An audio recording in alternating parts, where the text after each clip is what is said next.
Study IQ IAS, अब तैयारी हुई अफोर्डेबल।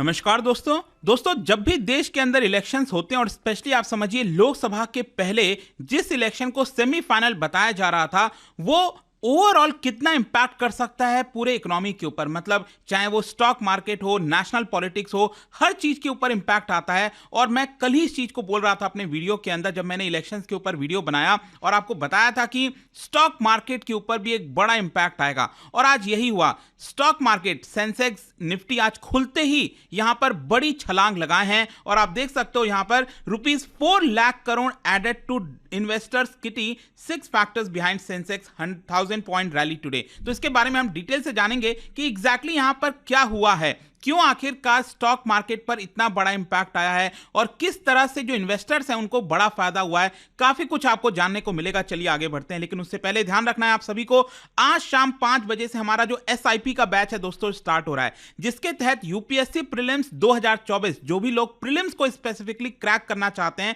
अब आपके पास समय आ चुका है कि उसके ऊपर फोकस किया जाए और ये SIP प्लस आपको वो क्रैक करने में मदद करेगा। You have to just use this code Ankit live हमारे वेबसाइट ऐप पर जाकर या फिर कमेंट सेक्शन में जो लिंक दिया है वहां पर आप ले सकते हैं। और अगर आपको पूरी तैयारी करनी है UPSC की प्रीलिम्स मेंस इंटरव्यू तो ये फाउंडेशन बैच ज्वाइन कर लीजिएगा। और इसके अलावा अगर आप MCQs अटेम्प्ट करना चाहते हैं तो मेरे इंस्टा पेज पर जा सकते हैं, वहां पर स्टोरीज में जितने भी MCQs हैं उसको आप अटेम्प्ट कर पाएंगे। चलिए शुरुआत करते हैं और सबसे पहले ये देखते हैं कि एग्जैक्टली हुआ क्या है। देखिए, डोमेस्टिक बेंचमार्क इक्विटी इंडिसेस अगर आप देखोगे, जैसे कि बॉम्बे स्टॉक एक्सचेंज का सेंसेक्स होता है जिसमें टॉप 30 कंपनीज होती हैं बॉम्बे स्टॉक एक्सचेंज की, वैसे निफ्टी 50 आपको पता होगा जो नेशनल स्टॉक एक्सचेंज है उसकी टॉप 50 कंपनीज होती हैं। तो जब भी इसमें गिरावट आती है या फिर बढ़ोतरी होती है तो यहां पर एक दिशा दिखती है मार्केट की कि ओवरऑल स्टॉक मार्केट किस दिशा में जा रहा है। और आप देख सकते हो आज मार्केट खुलते ही लगभग 1-1.5% का बड़ा जंप लगाया। मतलब रीसेंट टाइम्स में अगर आप देखोगे स्टॉक मार्केट अगर आप ट्रैक करते हो तो इतना बड़ा जंप रीसेंट टाइम्स में देखने को नहीं मिला है। लेकिन कल जो इलेक्शंस का रिजल्ट आया था उसकी वजह से बताया जा रहा है कि अचानक से लगभग 900 से 1000 पॉइंट्स यहां पर सेंसेक्स के अंदर उछाल देखने को मिला और वहीं निफ्टी में भी आप देख सकते हो करीब 300 के ऊपर जो उछाल है वो देखने को मिला था। और यहां पर आप देख सकते हैं कि इन 4 राज्यों में 3 राज्य में जो बीजेपी की जीत हुई है, इसके अलावा यहां पर जो ओवरऑल मैक्रो इकोनॉमिक डेटा सामने आया है, क्योंकि आपको याद होगा कि यहां पर जो GDP Q2 का डेटा सामने आया था उसमें भी एक अच्छी खासी बढ़ोतरी हुई थी, क्योंकि ज्यादातर लोग अनुमान कर रहे थे कि Q2 में यहां पर जो GDP है वो 6.5-6.7 से बढ़ेगा, लेकिन एक्चुअल में जो बढ़ोतरी हुई थी वो 7.6% की हुई थी। तो ओवरऑल सारी चीजें इंपैक्ट करती हैं, it is not just about one factor. लेकिन कल का जो इलेक्शन का रिजल्ट था वो सबसे बड़ा फैक्टर था। अब देखिए इसकी वजह से क्या होता है, जब भी स्टॉक मार्केट बढ़ा इसका मतलब क्या हुआ, जो कंपनीज की वैल्यूएशन है वो बढ़ रही है, क्योंकि स्टॉक मार्केट में यहां पर अलग अलग कंपनीज लिस्टेड हैं, चाहे अडानी ग्रुप की बात करिए, रिलायंस की बात करिए, जो बैंकिंग स्टॉक्स SBI, ICICI, वो सारी चीजें देखने को मिलती हैं। तो क्या हुआ है कि बॉम्बे स्टॉक एक्सचेंज के जितने भी कंपनीज लिस्टेड हैं उसका टोटल वैल्यूएशन अगर आप देखोगे तो वो आपका सर्ज हो गया है बाय 4 लाख करोड़। मतलब कि आज जो बढ़ोतरी हुई है अचानक से, इसकी वजह से 4 लाख करोड़ का फायदा हुआ है। और टोटल अगर आप वैल्यूएशन की बात करिए ना, मार्केट कैपिटलाइजेशन की, तो 341 लाख करोड़ का टोटल वैल्यूएशन हुआ है। इनफैक्ट अगर आपको याद हो, मैं 2-3 दिन पहले ही आपके लिए एक वीडियो बनाया था जहां पर आपको बताया था कि भारत का जो स्टॉक मार्केट है वो $4 ट्रिलियन पहली बार टच किया है। मार्केट कैपिटलाइजेशन मतलब कि वैल्यू कितनी है, टोटल जितनी कंपनीज लिस्टेड हैं उनकी वैल्यू कितनी है। 2021 में ही ये $3 ट्रिलियन को टच किया था और विद इन 2.5 years इसने $4 ट्रिलियन को टच कर लिया है। अब 4 ट्रिलियन का मतलब ये हो गया 333 लाख करोड़। लेकिन आप देख सकते हो ये 333 लाख करोड़ से बढ़कर अब 341 लाख करोड़ हो गया है, क्योंकि आज ही मार्केट ने एक बड़ी जंप यहां पर लगाई है। और देखिए यहां पर एक और आपको रिलेशन समझना है कि जब भी यहां पर बीजेपी की विक्ट्री होती है, हमेशा से अक्सर यह देखने को मिला है कि स्टॉक मार्केट तो बढ़ा ही है, लेकिन स्पेसिफिक स्टॉक जैसे कि अडानी ग्रुप के जो स्टॉक्स हैं वो काफी चर्चा में रहते हैं। और आपने देखा ही होगा कि एक तरफ जो अपोजिशन पार्टी है स्पेशली कांग्रेस, उन्होंने बढ़ चढ़कर अडानी के ऊपर काफी अटैक किया है। तो एक तरह का परसेप्शन बन गया है मार्केट में और इंटरनेशनली अगर आप देखोगे कि जो अडानी है वो काफी अलाइंड है बीजेपी के साथ। तो जब भी बीजेपी की विक्ट्री होगी तो कहीं ना कहीं आप कह सकते हैं कि अडानी स्टॉक में सबसे ज्यादा आपको जंप देखने को मिलेगा। और आज एक्चुअली यही हुआ, जब मार्केट ओपन हुआ तो उस समय अडानी के जितने भी स्टॉक्स हैं, चाहे अडानी एनर्जी सॉल्यूशंस की बात करिए, Adani power, Adani green energy, सब में 10% से ज्यादा की बढ़ोतरी देखने को मिली थी। ऑल्दो ये थोड़ा सा अभी डाउन हुआ है, मैं लेटेस्ट अभी ट्रैक कर रहा था तो ये वापस से 6-7% पर आ गया है, लेकिन जब मार्केट ओपन हुआ था तो 10%, 14%, इतना बड़ा ह्यूज जंप देखने को मिला था। अब क्वेश्चन ये है यहां पर कि आखिरकार स्टेट इलेक्शंस का जो रिजल्ट है वो स्टॉक मार्केट पर कैसे इंपैक्ट किया है और क्यों इंपैक्ट किया है। देखो क्या होता है ना कि ग्लोबली आप कहीं पर भी देखो, जितने भी इन्वेस्टर्स होते हैं स्टॉक मार्केट में, जो निवेश करते हैं, चाहे हम हैं, आप हैं, कहीं पर भी, वो अनसर्टेनिटी को बिल्कुल भी पसंद नहीं करते। अनसर्टेनिटी का मतलब यह हो गया कि मान लो अगर कल कांग्रेस 3 राज्यों में जीत जाती, इनके मतलब बीजेपी की जगह 3 राज्यों में जीत जाती, तो इसकी वजह से अनसर्टेनिटी ये हो जाता कि 2024 में क्या होगा किसी को कुछ नहीं पता होता। और जब ये अनसर्टेनिटी होती तो यहां पर जो मार्केट है वो आपको गिरता हुआ देखने को मिलता। लेकिन कल जो यहां पर बीजेपी की जीत हुई है तो ज्यादातर एक्सपर्ट्स एनालिसिस का यही मानना है कि अब 2024 एक तरह से डन डील हो गया है बीजेपी के लिए। मतलब ज्यादातर लोग यही मान के चल रहे हैं कि बीजेपी अगेन लोकसभा का चुनाव काफी इजीली जीत सकती है आज का अगर हम सिनेरियो देखें। हां, अगर मान लो बीजेपी हारती है 2024 का लोकसभा का चुनाव, जो कि 2-3 महीने के बाद स्टार्ट होने वाला है, तो मार्केट के ऊपर बड़ा डाउनफॉल देखने को मिल सकता है। क्योंकि यहां पर जो मैंने आपको बताया ना अनसर्टेनिटी, मैं यहां पर किसी एक पर्टिकुलर पॉलिटिकल पार्टी की मैं बात नहीं कर रहा हूं,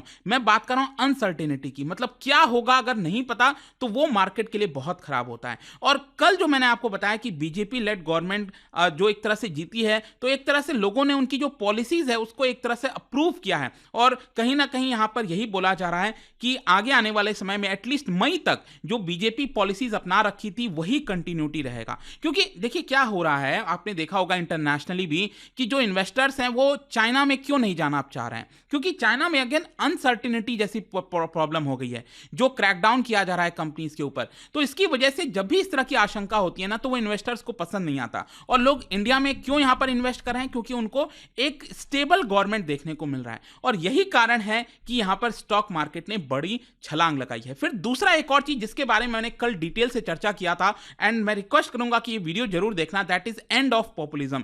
क्या 4 राज्यों के जो नतीजे आए हैं, क्या ये जो फ्रीबीज की हम बात करते हैं ना, फ्रीबीज कल्चर, और मैं ये नहीं कह रहा हूं कि सिर्फ कांग्रेस ये देती है। इनफैक्ट अगर आप देखोगे तो बीजेपी ने तो और बढ़ चढ़कर फ्रीबीज को अनाउंस किया था, चाहे आप वो प्रेशर बोल सकते हो, क्योंकि आपको याद होगा कर्नाटक में बीजेपी चुनाव हारी थी और उस समय कहीं ना कहीं उसके ऊपर भी अब प्रेशर आ गया था कि अलग अलग जो फ्रीबीज वाले चीजें हैं, पॉपुलिज्म है, उसको अनाउंस किया जाए। तो यहां पर जो एक तरह से कल नतीजा आया है वो कहीं ना कहीं ये दर्शाता है कि लोग फ्रीबीज को देखकर सिर्फ वोट नहीं करते हैं, यहां पर बाकी की जो ओवरऑल डेवलपमेंट चीजें हैं उसको देख के किया जाता है। तो इकोनॉमी के पर्सपेक्टिव से कहीं ना कहीं एक अच्छी खबर है, ऐसा यहां पर बताया जाता है। वो तो आगे और समय बताएगा कि क्या चीजें हो सकती हैं, लेकिन इसके अलावा भी और भी कई सारे फैक्टर्स हैं। कल का जो चुनाव का नतीजा था वो तो है ही है, लेकिन इसके अलावा मैं आपको बता दूं क्रूड ऑयल ग्लोबली अगर आप देखोगे तो वो $80 पर बैरल के नीचे आ चुका है। तो ये एक बड़ा मकसद, एक बड़ा कारण बताया जा रहा है।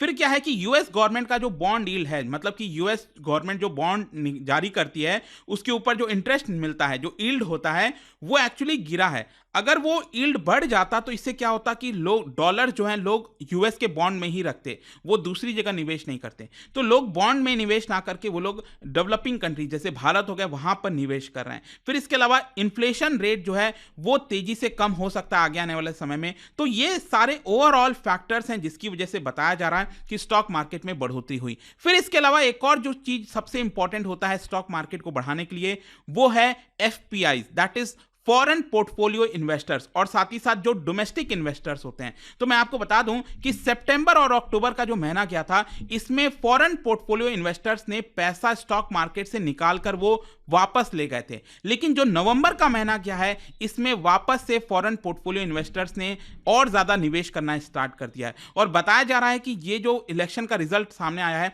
इसकी वजह से फॉरेन पोर्टफोलियो इन्वेस्टर्स अब और ज्यादा पैसा निवेश करेंगे स्टॉक मार्केट में, जिसकी वजह से आगे आने वाले समय में स्टॉक मार्केट और तेजी से बढ़ेगा।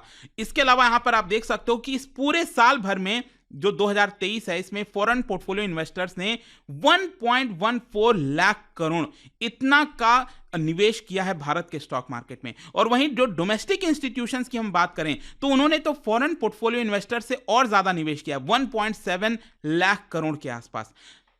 फिर इसके अलावा एक और जो बड़ा कारण बताया जा रहा है कि स्टॉक मार्केट आगे आने वाले समय में बढ़ सकता है वो है चाइनीज इकोनॉमी का डाउनफॉल, क्योंकि चाइनीज इकोनॉमी में काफी वीकनेस देखने को मिला है, जिसकी वजह से जो ग्लोबल इन्वेस्टर्स हैं वो भारत की तरफ पॉजिटिवली देख रहे हैं और इसी की वजह से बहुत सारा जो अब इन्वेस्टमेंट है वो चाइना ना जाकर भारत की तरफ डाइवर्ट होने वाला है। और इसके अलावा एक और चीज याद रखिएगा, यहां पर 6 से 8 दिसंबर तक जो आरबीआई की मॉनेटरी पॉलिसी की मीटिंग है वो होने वाली है और बताया जा रहा है कि इसमें जो रेपो रेट है उसको चेंज नहीं किया जाएगा, उसको बढ़ाया नहीं जाएगा, क्योंकि अगर मान लो रेपो रेट बढ़ता तो यहां पर लोन लेना महंगा पड़ जाता और कम लोग निवेश करते। लेकिन हो सकता है मोस्ट प्रोबेबली कि आरबीआई इस रेपो रेट को नहीं बढ़ाएगी, जितना है इस समय उतना ही रखने की कोशिश करेगी और वो इस समय आपको रेपो रेट देखने को मिलेगा, दैट इज 6.5%। तो ये सारी चीजें कंट्रीब्यूट कर रही हैं मार्केट को पुश करने के लिए। अब कंक्लूजन क्या निकलता है? देखो कंक्लूजन यही है, जो एनालिस्ट हैं वो एक्सपेक्ट कर रहे हैं कि मार्केट के ऊपर जो कंसर्न्स थे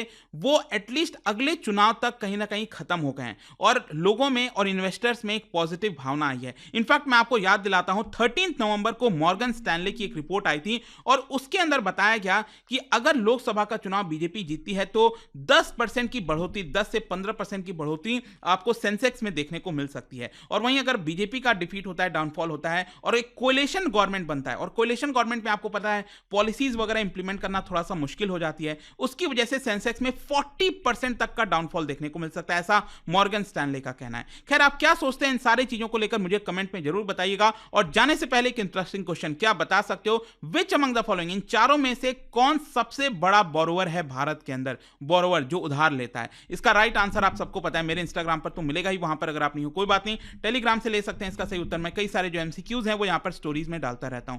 बाकी अगर आपको पीडीएफ चाहिए तो टेलीग्राम पर आइए, अलग अलग सोशल मीडिया पर आप जुड़ पाओगे। और जैसा मैंने आपको बताया, यूपीएससी की अगर आप तैयारी कर रहे हो, just use this code Ankit live to get maximum discount. And I hope ये वीडियो आपको पसंद आया होगा। मिलता हूं आपसे next time, till then thank you very much, see you soon. Study IQ IAS, अब तैयारी हुई अफोर्डेबल।